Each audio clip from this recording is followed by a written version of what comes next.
بسم اللہ الرحمن الرحیم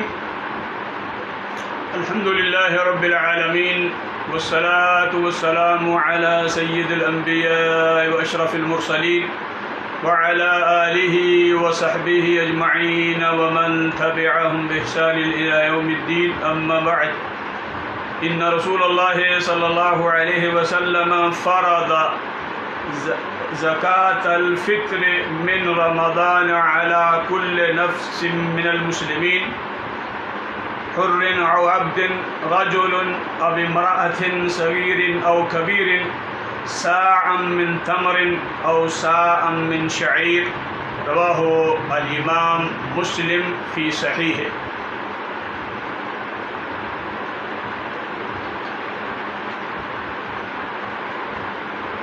قابل احترام سامعین و ناظرین گرامی قدر،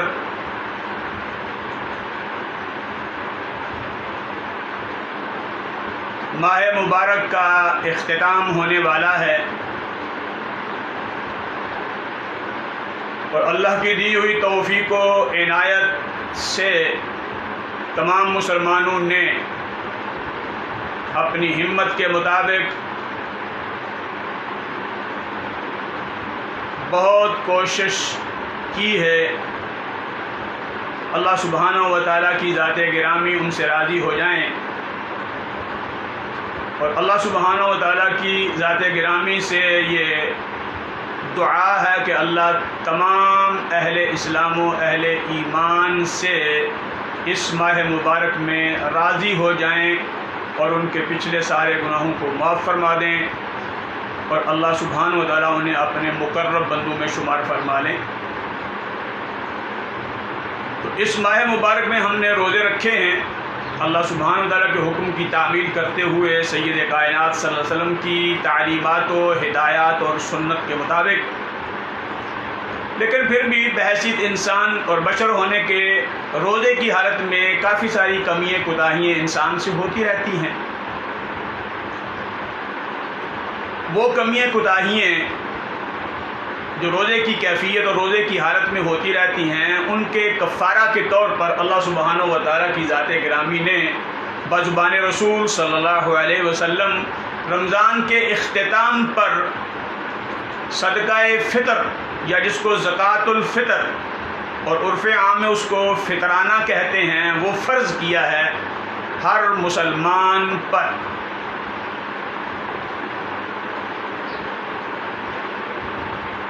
اور ہر مسلمان جس نے روزے رکھے ہیں وہ بھی، جس نے روزے نہیں رکھے وہ بھی، اور مرد ہے یا عورت، بچہ ہے یا بوڑھا، سب پر، غلام ہے یا آزاد، ان سب پر اللہ کے رسول صلی اللہ علیہ وسلم نے زکوٰۃ الفطر یعنی فطرانہ جو ہے اس کو رمضان کے اختتام پر فرض کیا ہے کہ ہر بندہ اپنی طرف سے فطرانہ ادا کرے. اور فطرانہ کی جو ادائیگی ہے سید کائنات صلی اللہ علیہ وسلم خاتم النبیین جناب محمد کریم صلی اللہ علیہ وسلم کی جو سنت طیبہ ہے وقت کی ادائیگی کے لحاظ سے، وہ وقت کی ادائیگی آپ صلی اللہ علیہ وسلم عید کا چاند نظر آ جانے کے بعد سے لے کر نماز عید کے کھڑا ہونے سے پہلے درمیان میں جتنا وقت ہے اس میں آپ صدقہ فطر ادا فرمایا کرتے تھے اور اس میں ہدایت فرمائی کہ یہ صدقہ فطر اس وقت میں ادا کر دیا جائے. نماز عید کھڑی ہونے کے بعد لیٹ نہیں ہونا، وہ صدقہ فطر نہیں ہوگا، اور اس کو بہت پہلے یعنی رمضان کی 23، 24، 25، 26 تاریخ کو ہی ادا کر دینا یہ بھی سنت طیبہ کے خلاف ہے. کوشش یہ کرنی چاہیے کہ سنت کے مطابق ہی ادا ہو. اپنے قرب و جوار کے جو مستحق افراد ہیں ان کو دے دیا جائے تاکہ وہ عید والے دن مانگنے سے محفوظ رہیں، ان کو عید والے دن دستے سوال دراز نہ کرنا پڑے، یا اپنے کھانے پینے کی جو ضروریات ہیں وہ بھی ان کو انتظار نہ کرنا پڑے کہ عید والے دن یا وہ لوگوں کے در در پہ مانگتے اور سوال کرتے پھریں. اس سے اللہ سبحانہ و تعالیٰ نے معاشرے کے ان لوگوں کو محفوظ کرنے کے لیے ان کی عید کا بندوبست فرمایا ہے. تو ادائیگی کا وقت جو اصل ہے عید کا چاند نظر آنے سے لے کر نماز عید کھڑی ہونے سے پہلے، عید کا چاند نظر اس کے رات کو ہی کسی کو دے دیں یا فجر کی نماز کے بعد دے دیں یا عید الفطر کھڑی ہونے سے پہلے مستحق تک پہنچا دیں، ایک بات۔ ہاں صحابہ اکرام کا عمل جو ہے وہ ملتا ہے، یعنی رمضان ختم ہونے سے 1-2 دن پہلے صدقہ فطر کی ادائیگی، یعنی 30 رمضان اور 29 رمضان یا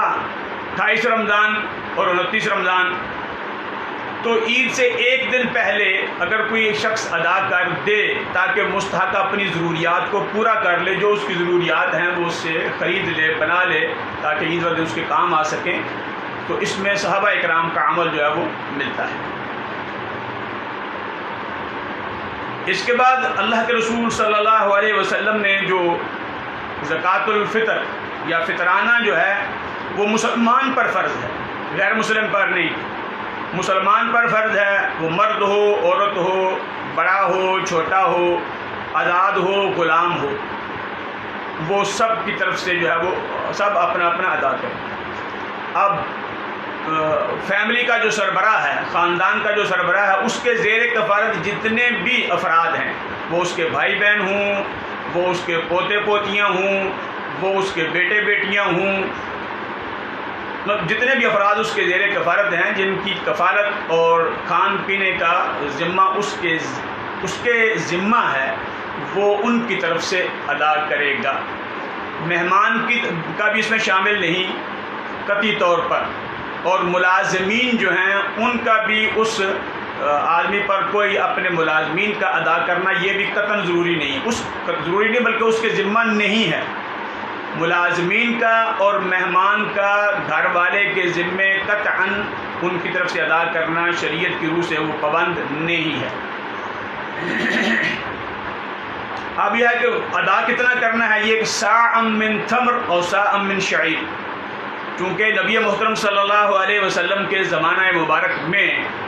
2 چیزیں جو ہیں یہ بطور غذا اور بطور کھانا یہ استعمال ہوا کرتی تھی، جو اس کی روٹی پکتی تھی، اور کھجور جو ہے اگر کسی کے پاس اور کوئی چیز کھانے کو نہیں تو کھجور ہی وہ کھانے کے طور پر اس کو استعمال کیا کرتے تھے، یعنی کھانے کی جگہ پر کھجور ہی کھا لیا، ساتھ پانی پی لیا ہے تو وہ گزارا اس طرح ہوتا رہتا۔ یہ ام المومنین سیدہ عائشہ صدیقہ رضی اللہ عنہ کی حدیث مبارک ہے، فرماتی ہیں کہ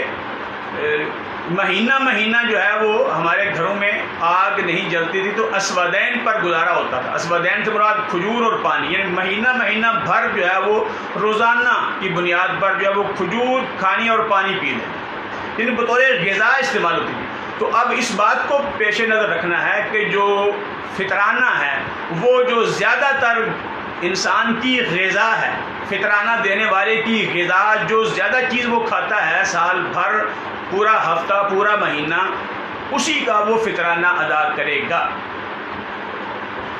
مثلا اگر کوئی انسان مل کا آٹا، بازار کا آٹا خرید کے اس کی روٹی کھاتا ہے اور صبح شام وہی چلتی ہے، تو وہ بازار کا آٹا جو ہے اس کا 1 سا، اور 1 سا جو ہے اس میں 4 مد ہوتے ہیں، ایک مد میں 9 شٹانک ہوتے ہیں، یہ کل وزن جو ہے وہ 2.25 سیر بنتا ہے۔ کلو کا حساب لگایا جائے تو یہ 2 کلو اور 100 گرام بنتا ہے۔ لیکن احتیاطاً جو میں بات آپ کے سامنے حساب کتاب رکھوں گا وہ احتیاطاً اس کو 2.5 کلو وزن شمار کیا گیا، سا کے وزن 2.5 کلو لگایا گیا ہے، تاکہ بندے کی طرف اللہ کا حق نہ رہے۔ زیادہ چلا جائے تو وہ اگر زیادہ ہوگا تو وہ نفلی صدقے میں شمار ہو جائے گا، اور اگر وہ پورا ہوگا تو پھر وہ پورا صدقہ فطر شمار ہو جائے گا۔ لیکن یہ نہ ہو کہ کہیں کم ہو، اگر کم ہوگا تو پھر وہ صدقہ فطر پورا ادا نہ ہونے کی شکل میں صدقہ فطر اس کی طرف اس کے ذمہ باقی رہے گا۔ تو اس لیے احتیاط پر عمل کرتے ہوئے 2.5 کلو سا کا وزن لگایا گیا ہے۔ تو اب 2.5 کلو آٹا جو ہے مل کا، اس کی قیمت وہ مل کا آٹا ادا کر دے، کسی مستحق تک پہنچا دے، یا اس کی قیمت ادا کر دے تاکہ وہ اپنی ضرورت کے مطابق اپنی ضرورت جو اس کی ہے وہ اس کو خرید لے۔ تو مل کا آٹا جو ہے اس کی جو قیمت بنتی ہے 2.5 کلو کی، وہ 102 روپے 50 پیسے فی کس، یعنی گھر کے جتنے افراد ہیں وہ 102 روپے 50 پیسے کے حساب سے وہ پر ہیڈ فی کس ہر شخص کی طرف سے وہ فطرانہ ادا کر دیا جائے گا۔ اور اگر کوئی چکی کا آٹا استعمال کرتا ہے تو وہ 2.5 کلو جو ہے اس کی قیمت بنتی ہے 137 روپے 50 پیسے چکی کا دیسی آٹا۔ تو جو لوگ چکی کا دیسی آٹا استعمال کرتے ہیں اور صبح و شام دوپہر یہ روٹی ہی چلتی ہے، تو وہ لوگ جو ہیں وہ پر ہیڈ ہر فرد، گھر کے ہر فرد کی طرف سے وہ 137 روپے 50 پیسے، اس سے زیادہ کر لیں تو کوئی حرج نہیں۔ اگر کوئی 150 کر لیتا ہے، 140 کر لیتا ہے، کوئی پرابلم والی بات نہیں، زیادہ نفلی صدقے میں شمار ہو جائے گا، ثواب ملے گا۔ اور اگر کسی نے سالانہ، جیسے اکثر لوگ گندم خرید کے گھر میں سٹور کر لیتے ہیں، پھر تھوڑی تھوڑی کر کے اس کو پسوا کے استعمال کرتے رہتے ہیں، تو گندم اگر کسی نے سالانہ خریدی ہوئی ہے تو گندم 2.5 کلو جو ہے وہ میں نے 2.5 کلو جو گندم ہے اس کی قیمت بنتی ہے 87 روپے 50 پیسے۔ یہ 1400 روپے من کے حساب سے گندم لگائی ہے، حالانکہ 1350 روپے ہے لیکن 1400 تو 87 روپے 50 پیسے فی کس آدمی۔ وہ لوگ جو گندم خرید رکھتے ہیں وہ 87 روپے 50 پیسے اپنے گھر کے ہر فرد کی طرف سے 87 روپے 50 پیسے اپنے فطرانہ ادا کریں گے۔ وہ 90 روپے کر لیں، وہ 100 روپے کر لیں، کوئی حرج نہیں۔ جو لوگ ایک ٹائم پہ، یعنی بہت ساری فیملی ہیں، بہت سارے لوگ ہیں پاکستان میں، وہ ایک ٹائم کنفرم ان کے یہاں چاول بنتے ہیں، رات کو وہ چاول بنتے ہیں، صبح دوپہر جو ہے وہ روٹی چلتی ہے، شام کو وہ لازماً چاول بنتے ہیں۔ تو ایسے لوگ جو ایک ٹائم پہ چاول ہیں اور ایک ٹائم پہ بازار کا آٹا ہے، تو وہ آدھا چاول کی قیمت اور آدھا فطرانہ جو ہے وہ 1.25 کلو جو ہے وہ آپ بازاری آٹے کی قیمت دیں گے تو وہ 201 روپے 25 پیسے فی کس کے حساب سے بنتے ہیں۔ اور جو لوگ چکی کا آٹا استعمال کرتے ہیں، ساتھ چاول ایک ٹائم پہ یعنی روزانہ کی بنیاد پہ کرتے ہیں، تو ایسے لوگ جو ہیں ان کا 218 روپے 75 پیسے فی کس کے حساب سے بنتا ہے۔ اور ایسے لوگ جو سالانہ گندم خرید لیتے ہیں اور چاول بھی خرید لیتے ہیں، یا روزانہ ایک ٹائم چاول ایک ٹائم گندم روٹی استعمال کرتے ہیں گندم، تو ان کا 193 روپے 75 پیسے بنتا ہے۔ تو چاول اور گندم یہی دو زیادہ تر غذائیں ہیں پاکستان میں۔ زیادہ تر لوگ موسٹلی کوئی چیز دوسری کبھی کبھار ہو جاتی ہے، تو 193 روپے 75 پیسے چاول پلس گندم فی کس کے حساب سے جو ہے وہ ادا کیا جائے گا۔ اگر کوئی 193 کو 200 کر لے کوئی حرج نہیں، زائد ہو جائے گا، کوئی گناہ نہیں، ثواب اس نفل صدقے کی شکل میں اس کو مل جائے گا۔ تو یہ، اور اب یہ بات کہ کچھ لوگ کہتے ہیں کھجور کا دینا چاہیے، نہیں، غلط بات ہے۔ ہمارے ہاں کھجور غذا نہیں ہے، ہمارے ہاں رمضان المبارک کے علاوہ لوگ کھجور تو کھاتے ہی نہیں ہیں، اور رمضان میں بھی افطاری کے ٹائم پہ کوئی 1 کوئی 2 یا 3 کھجوریں کھا لیتا ہے، بس اس کے علاوہ کھجور غذا نہیں ہے، لہذا اس کا فطرانہ نہیں ہے۔ بعض لوگوں نے کشمش کا حساب لگا کے سوشل میڈیا پہ ڈالا ہوا ہے، کشمش بھی غذا نہیں ہے، وہ تو آدمی جو ہے وہ کہیں مہینے میں وہ بھی حلوہ بنتا ہے یا کوئی چاول بنتا ہے اس میں کوئی میٹھے ڈال لیا، وگرنہ کشمش غذا کے طور پہ کون کھاتا ہے؟ کوئی بھی نہیں، کھا بھی نہیں سکتا، وہ 700-800 روپے کلو ہے۔ اور اسی طرح جو ہے وہ منقع یا دیگر یہ چیزیں غذا نہیں ہیں۔ غذا ہماری گندم اور چاول یہ دو ہیں، جو دونوں مکس کر جاتا ہے وہ آدھا آدھا فطرانہ دونوں کا ملا کے دے گا۔ جو خالص گندم کھاتا ہے وہ خالص گندم دے گا، اور جو روزانہ چاول ہی کھاتے ہیں صبح و شام، بعض فیملی ایسی ہوں گی تو وہ 2.5 کلو چاول کی قیمت جو ہے وہ لگائیں گے، اور چاول جو ہے 120 روپے کلو اس کو لگایا گیا ہے، تو یہ 240 اور 300 روپے بن جائے گا۔ 2.5 کلو چاول جو ہیں اس کی 300، اگر کوئی روزانہ چاول اور صبح شام دوپہر چاول ہی کثرت سے استعمال کرتے ہیں تو وہ 300 روپیہ پر ہیڈ کے حساب سے فطرانہ ادا کریں گے۔ تو یہ مختصر سا فطرانہ کی مقدار اور فطرانہ کے وقت کی ادائیگی کے حوالہ سے آپ صلی اللہ علیہ وسلم کا جو فرمان گرامی میں نے آپ کے سامنے پیش کیا ہے، وہ پھر اس کی تھوڑی سی تفسیر رکھی ہے تاکہ دوست احباب جو ہیں کوشش کریں کہ یہ عید الفطر کا چاند نظر آتے ہی جو لوگ فوراً ادا کر لیں، مستحق فرد تک پہنچنا چاہیے تاکہ وہ لوگ اپنی عید کی خوشیاں جو ہیں وہ اچھے طریقے سے، بہتر طریقے سے اس کو خوشی میں شامل ہو سکیں، خوشی منا سکیں، یعنی وہ کھانے پینے کے ضروریات اپنی خرید سکیں۔ اور عموماً کچھ دوست جو ہیں اس بات پہ اصرار کرتے ہیں کہ نہیں غلہ ہی دیں، آٹا ہی دے دیں، گندم ہی دے دیں، یہ چاول خشک ان کو دے دیں۔ ٹھیک ہے، اس بات میں کوئی حرج نہیں ہے۔ آپ صلی اللہ علیہ وسلم کے دور مبارک میں کھجور جو ہے وہ ہوتی تھی اور کھجور غذا کے طور پہ استعمال ہوتی، کھجور دے دیتے، کھجور تو ایک تیار غذا ہے، وہ اس کو کھا لیا، ٹھیک ہے۔ اور اسی طرح جو ہے وہ جو اس کو دے دیے، جو یہ بالکل آپ سب کا عمل یہی ہے، اور میں کہوں گا کہ افضل بھی یہی ہے۔ لیکن دیکھنا یہ ہے کہ آج کے لوگوں کی ضروریات، ان کو ضرورت ہے، اس دن کھانے کی ضرورت ہے، سالن کی ضرورت ہے، دودھ کی ضرورت ہے، یا اور کوئی میٹھے کی ضرورت، کوئی چیز دار آپ ان کے آٹا ہی صرف ان کو دے دیں۔ عید کا چاند نظر آنے کے بعد بازار بند ہے، وہ نہ آٹا بیچ سکے، نہ آٹا کوئی اور چیز خرید سکے، صرف آٹا گوندھ تو روٹی کھا لے گا۔ تو اس میں تھوڑی سی لچک اور گنجائش رکھنی چاہیے کہ اگر کوئی قیمت ادا کرنا چاہے تو کوئی حرج والی بات نہیں، یہ جائز ہے، تاکہ جس کو دینا ہے مستحق اس کی جو ضروریات ہے وہ پیسے سے اپنی ضروریات ساری خرید کر عید کی خوشیوں میں شامل ہو جائے، تو یہ زیادہ بیسٹ ہے۔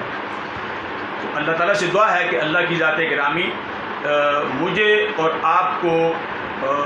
کما حقہ صدقہ فطر جو ہے اس کو بر وقت نکالنے کی توفیق عنایت فرمائے۔ حدیث میں یہ بھی ہے طعمۃ للمساکین و طہرۃ للصائم، کہ یہ جو صدقہ فطر ہے، یہ جو مساکین ہیں، معاشرے کے مستحق لوگ ہیں، ان کے لیے کھانے پینے کا بندوبست عید والے دن ہوتا ہے، اور سوال کرنے سے، مانگنے سے بچ جاتے ہیں۔ اور روزہ دار جو ہے اس کے روزے کی جو میل کچیل ہے، یہ چھوٹی موٹی کمیاں کوتاہیاں بشری تقاضے کے مطابق انسان سے ہوتی رہتی ہیں روزے کی حالت میں، وہ ان کی پاکیزگی اور طہارت کا جو ہے وہ باعث ہے۔ یہ صدقہ فطر اس کے فرض کرنے کی جو وجہ ہے، پیچھے حکمت ہے، وہ دو چیزیں حدیث میں بیان، طعمہ للمساکین اور طہرہ للصائم،